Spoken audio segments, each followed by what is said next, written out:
Welcome to The Debrief, where we talk with the Washington Examiner's top journalists about the headlines they're covering this week and where the story's going next. I'm Sarah Westwood, and I'm here today with senior editor David Mark. And David, this past week in Arizona, we saw sort of a clean sweep of Trump-backed election-denying Republicans winning for Senate, Governor, Attorney General, and Secretary of State.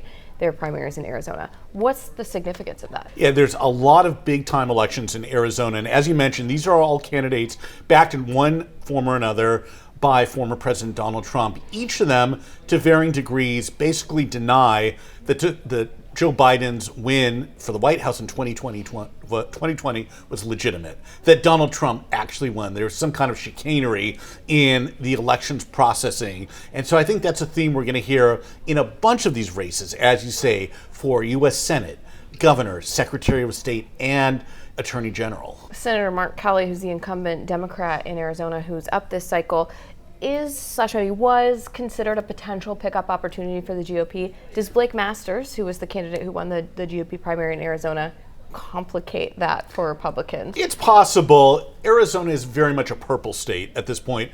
Democrats have had a good run there the last couple of election cycles, but it could easily turn back the other way. Blake Masters, he's a first-time candidate, as was Mark Kelly last time around.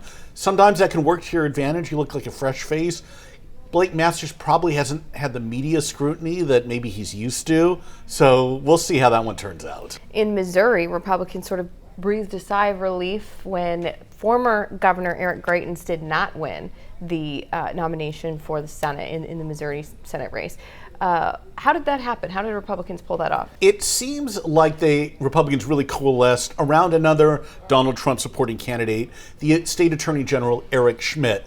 Trump himself gave a kind of muddled endorsement. He said he was going to endorse, quote, an Eric running for Senate in Missouri, which could have been Schmitt or Greitens, but it was really a snub of Greitens in a way. And Greitens, of course, was governor for less than a year and a half. He left office under a cloud of scandals, including relating to an affair he was having. Then there were just some awful allegations, and they're only that, involving his children from his ex-wife, which is a very ugly situation. So I think Republicans in Washington, led by Senate Minority Leader Mitch McConnell, were breathing a sigh of relief that he is now off the national stage. And finally, also this past week, we saw Republican Congressman Peter Meijer go down in a primary in Michigan, partly because Democrats supported his, further right opponent. Do you think, it's hard to answer about a hypothetical, but do you think that Peter Meijer would still be on the ballot if Democrats hadn't gotten so heavily involved in that race? Well, it was a close outcome, less than a percentage point.